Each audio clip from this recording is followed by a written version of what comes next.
Hi hello friends, good morning. இது வந்து last week Thursday எடுத்த வீடியோங்க. மார்னிங் எழுந்ததுமே ஹாட் வாட்டருக்கு வச்சுட்டு அப்படியே கையோட ஃப்ரிட்ஜில் இருந்து நேற்று நைட்டே கொஞ்சம் வெஜிடபிள்ஸ் கட் பண்ணி வச்சுருந்தாங்க. என்னென்னா அப்படின்னா கோவக்காய் கொஞ்சம் கட் பண்ணி வச்சுருந்தேன். அதுக்கப்புறம் ஒன் பயிர் கொஞ்சம் கட் பண்ணி வச்சுருந்தாங்க. ஒன் பயிர் அப்படின்னா அந்த லாங் பீன்ஸ் சொல்லுவாங்கள்ல, அதாங்க. ரெண்டுமே கட் பண்ணி எடுத்து வச்சுருந்தேன், ஏதாவது செஞ்சுக்கலாம் அப்படின்னு சொல்லிட்டு. அதுக்கப்புறம் கையோட சப்பாத்தி மாவும் பிசைஞ்சு எடுத்து வச்சுக்கிட்டேங்க. சப்பாத்தி மாவு பிசைகிறதுக்கு எல்லாம் எடுத்து வச்சுட்டு என்ன சமையல் பண்ணலான்னு தான் யோசிச்சுட்டு இருந்தேன். கோவக்காய் பண்ணலாமா லாங் பீன் பண்ணலாமான்னு யோசிச்சுட்டு இருந்தேன். அதுக்கப்புறம் தம்பி இருந்துட்டு எனக்கு கோவக்காய் தான் வேணும் அப்படின்னு சொல்லிட்டான். சரி ஓகேன்னு சொல்லிட்டு அவனுக்கு கோவக்காவும் எங்களுக்கு பயிரும் தான் ரெடி பண்ணியிருந்தேன். நடுவில் போய் ஒரு டீ பிரேக் எடுத்துக்கலாம் அப்படின்னு சொல்லிட்டு பிளாக் காஃபி போட்டு குடிச்சிட்டு அதுக்கப்புறம் லாங் பீன்ஸ்க்கு கொஞ்சமாக வெங்காயம் போட்டால் நல்லாயிருக்கும் அப்படின்னு சொல்லிட்டு அதையும் கட் பண்ணி செய்ய ஸ்டார்ட் பண்ணிட்டாங்க. கோவக்காய் வந்து ஆல்ரெடி ஸ்டார்ட் பண்ணிட்டேன்.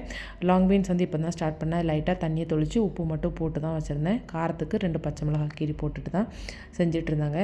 அந்த மாதிரி செஞ்சு மூடி வச்சுட்டு அதுக்கப்புறம் ஸ்கூலுக்கு கிளம்பிட்டோங்க. இன்றைக்கி டே இப்படி தாங்க போச்சு. ஓகே, நாளைக்கு வீடியோவில் பார்க்கலாம். பாய்.